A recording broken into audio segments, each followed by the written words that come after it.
So this isn't really a review as such because I've not finished the game, although I have put in roughly 70 hours, so I kind of feel confident talking about it with some minor level of authority at this point. But while this isn't a review, I kind of feel like I needed to talk about Final Fantasy VII Rebirth, mostly because I feel like I've never been more conflicted on a game, or at least haven't been in quite some time. Now, to kick things off, in general, I'm having a really good time with it. I think it plays well, the combat system is arguably probably one of my favourite combat systems since like the Arkham games came out. Visually it looks great, soundtrack is awesome, story is cool, although, well, I suppose that depends on what perspective you're coming from. Personally, for me, I have never played, at least all the way through, the original Final Fantasy VII, which in some circles would be considered a bit of a sin. But obviously you take in enough information through osmosis, just kind of existing in the gaming culture. You know, I know who all the characters are, I know how things turn out, I know who dies and who doesn't die, you know, I know the important stuff. So I'm familiar with the characters and the lore and, you know, the major points, but I'm not an expert in any sense of the word, which probably helps, because maybe if I knew all of the nitty-gritty details of the original, some of the choices and changes that they had made for this remake would bother me more.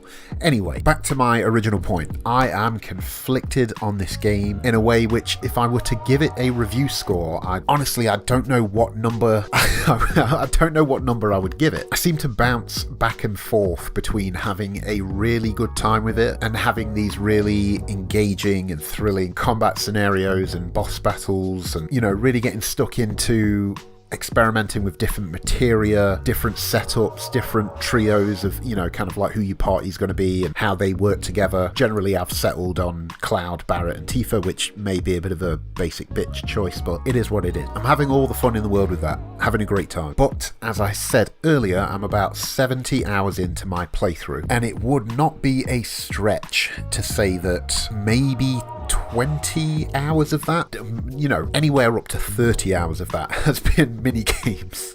I have not seen this many mini games outside of, you know, your stuff like your party games or whatever. I've not seen this many mini games in one game before. It is literally as if the people in the Square offices decided to go for, they said, what's the world record on that? And somebody said, oh, like 20. And then somebody in charge said, oh, right, we're beating it. We're beating the world record for number of minigames within a single game. We're doing it. I have no idea, like the amount of time dedicated to minigames, because the amount of time dedicated to minigames is unbelievable in ways which, the money and the resources that they poured into the minigames probably could have built them an entirely new game on the side altogether. The amount of people they must have recruited just to figure out Queen's Blood alone. And sorry, when I'm talking about minigames, actually, I'm not talking about Queen's Blood. That card game is actually all well and good. It's a fun time. I enjoy, well, I've done all of the Queen's Blood objectives at this point. I've beaten everybody. I've got all of the cards. That job is done. So I'm not talking about Queen's Blood. What I am talking about is racing chocobos and catching Moogles and Fort Condor and frog assault courses, dolphin races, parade competitions, the Rocket League knockoff, the sit-up competition, the bike racing, the 3D brawler, the chocobo gliding, Gears and Gambits. Like, that's not even all of them. Those are just the ones that are coming off the top of my head right now. Like, there is definitely at least 10 more in there that I can't think of. The shooting gallery, like, there's so the piano rhythm game. There is a full-on, like, and the piano rhythm game is the worst one of all, because something about a rhythm game on an analog stick, on 2 analog sticks no less, where you're trying to hit potentially, I think it's like 8 directions with it. It just doesn't. No, it doesn't. Why would you do that? Why would anyone do that? That is absolutely ludicrous. Do you know how much brain power it requires for me to get a score of A on each of those? You know, I gave up at a certain point. After a certain point, I was kind of like, if I just pass it and I can tick it off, then I'm done. And, you know, I had to be happy with that. But there is so much stuff going on in here. Far too many mini games. Why did you? Why did anybody think this was a good idea? Because a lot of them, for the most part, they're all fairly simple. They're all fairly straightforward. But there are some in here, like Gears and Gambits, or, you know, the piano rhythm game. Which one? The 3D brawler, where they have actual mechanics and rules and strategy behind them. They're not just basic like shoot this or race that, you know what I mean? This requires not only a certain level of brain power on the player's side of things to work their way through. There are some mini games in here that essentially could be indie games or iPhone games all on their own. That's how in-depth some of them are. So if you're a completionist like myself, woof, you are in for a treat with this one, because almost all of them have a rating of like 1 star, 2 star, 3 star, and you have to get 3 star if you want to get the best sort of like item or accessory attached to it. Kind of, you know, the reward system that all of these are tied behind, and you will spend hours trying to figure out the best way. Well, you don't necessarily have to spend hours. You could always just YouTube it and figure it out. I'm sure there's a way to kind of cheese your way through all of these. But Christ, I keep playing this game. I'm 70 hours in, as I said, and I got to a point last night where I had cleared the map, or maps I should say, because there are 6 regions in total, done all the side missions, beat everybody in Queen's Blood,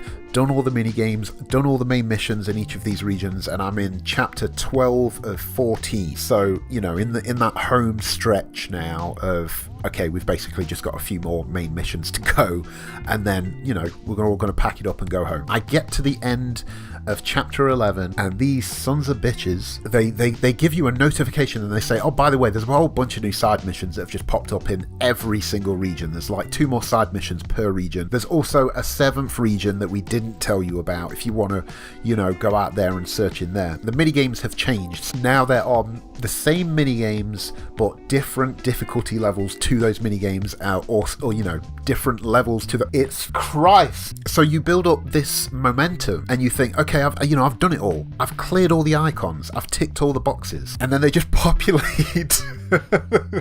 They populate every single region again.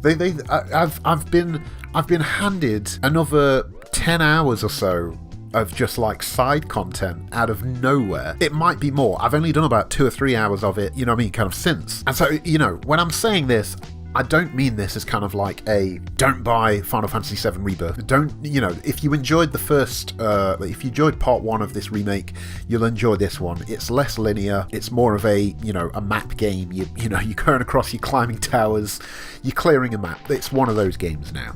But the essence of it and the gameplay of it and the combat, you know, that all of that stuff is still the same and has been expanded upon. So don't take these comments as me saying do not pick up this game, but know what you are getting into, because you will reach a point where you do the first couple of regions and you think, okay, clearing the map, there's, you know, if there's going to be 4 or 5 or 6 regions, clearing each of these regions isn't going to take too long. We're looking at about a 60-hour game here, but each of the regions just gets bigger and bigger and bigger, and you go, oh like, good lord, what? I'm too far in there. I've cleared region 1 and region 2. I've cleared the grasslands and Junon. Like, I can't stop now. Only a crazy person would not 100% this game now. Like, what? Why would you do this to me, Square? And so through poor pacing and partly trickery, you end up in this position where you begrudgingly carry out all of these, I don't want to say meaningless tasks, but, you know, things that you just kind of want to get out of the way and get back to the story and back to the combat and the boss battles and the more grand stuff that's going on in here. There are some cool side missions, and some of the mini games are fun at times. Like I said, Queen's Blood is great, but for the most part, you're like, I don't want to play Cactar Crush again.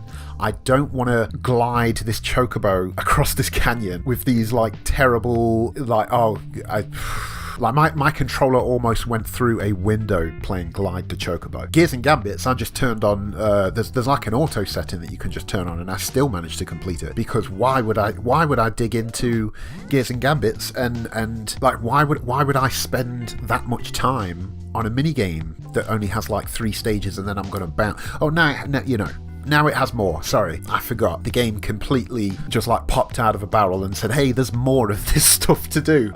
So as I said, this is not a review. This is not me telling you whether to buy the game or not. This is more me saying, be aware of what you're getting into, because I'm 75-ish hours into this thing, and my completion percentage, at least on what it tells me on the PS5 homepage, is like 79%. Like if I go over 100 hours, I would not be surprised. While I'm doing all of this, all I'm thinking of is like, where's one thing I'm definitely thinking of is, why would you do this? But 2, another thing I'm thinking of is, where is the line between we gave you some extra fun things to do, or we created all of these little bits to flesh out the world a bit and make it feel a bit more lived in? Like, when do you cross over the line to this game is bloated as all hell and there is a mind-boggling amount of things to do that was just a waste of time and money and energy on the developer's part? Like, I struggle to figure out exactly where you cross over there, because I would have just been happy with like Queen's Blood and maybe one or two, like Racing Chocobos, fine. You want to have like a few fun things to do in like the Golden Saucer region, because that place is essentially an amusement park. But there's just so many moments where, because of these mini games and because of all these side activities and because of how in depth they are, it just feels kind of like the main game and the story, like all of the cool stuff going on there, just kind of comes to a grinding halt. Like, Sephiroth is out there somewhere. He's causing havoc somewhere. He's doing some evil stuff. Like, I don't know exactly where he is. I've not bumped into him just yet. Should we go and stop him? No. We could stop Sephiroth, but we really need to get 3 stars in this sit-up competition. I don't know. As I said, it's such a strange game for me, because I'm having a good time, but I hope that by the time I get to the end of the campaign, I hope that by the time I get to the end of the 80, 90, 100 hour experience, that I don't feel like I should have just mainlined the game and not bothered with any of the, you know what I